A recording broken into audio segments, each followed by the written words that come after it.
हरिः ओम उद्बुद्ध स्वाग्ने प्रतिजाग्रे हितवमिष्टापूर्ते सग्गो सृजेथामयञ्च अस्मिन् सदस्थे अद्युत्तरस्मिन् विश्वे देवा जजमानश्च सीदत यं ब्रह्मा वरुणेन्द्र रुद्रमरुतस्तुन्वन्ति दिव्यैस्तवैर्वेदैः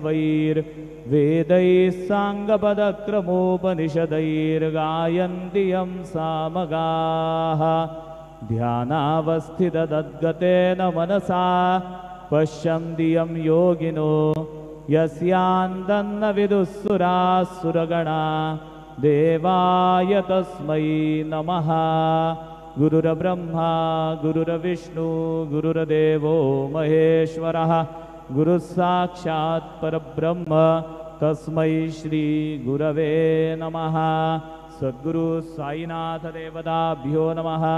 सायं पूजनार्थे चरणकमलेभ्यो नमः।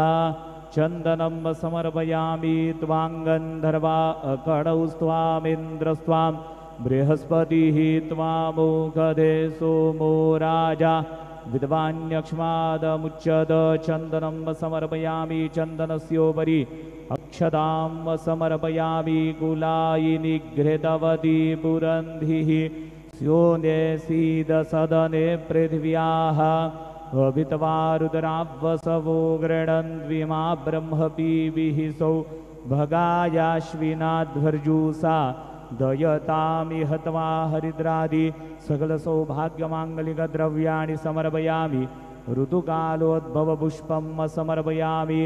सुमाल्यानि सुगन्धीनि मालत्यादीनि वै प्रभो मया नीतानि पूजार्थं पुष्पाणि प्रतिगृह्यताम्।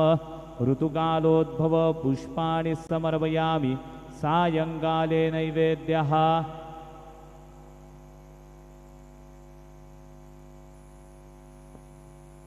अन्नपतेन्नस्य नोदेशनमीवस्य शुक्मिनः प्रप्रदातारन्तारिक उर्जन्नो देहिद्विपदे चतुष्पदे चतुष्कोणमण्डलं कृत्वा तदुपरि नैवेद्यपात्रं निधाय गायत्रीमन्त्रेण पात्रं प्रोक्षयेत्। ऋतन्त्वा सत्येन प्रयुञ्जामि धेनुमुद्रयाम् अमृतीकृत्य गरासमुद्रया ॐ प्राणाय स्वाहा ॐ अपानाय स्वाहा ॐ व्यानाय स्वाहा ॐ उदानाय स्वाहा ॐ समानाय स्वाहा ॐ ब्रह्मणे नमः। नैवेद्यमध्ये पानीयं समर्पयामि। पुनर्नैवेद्यं निवेदयामि। ॐ प्राणाय स्वाहा ॐ अपानाय स्वाहा ॐ व्यानाय स्वाहा ॐ उदानाय स्वाहा ॐ समानाय स्वाहा ॐ ब्रह्मणे नमः।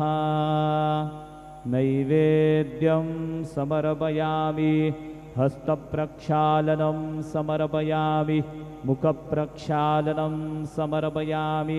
शेषोपचारार्थे प्रार्थनापूर्वकनमस्कारं करोमि। श्री सच्चिदानंद सद्गुरु साईनाथ महाराज की जय।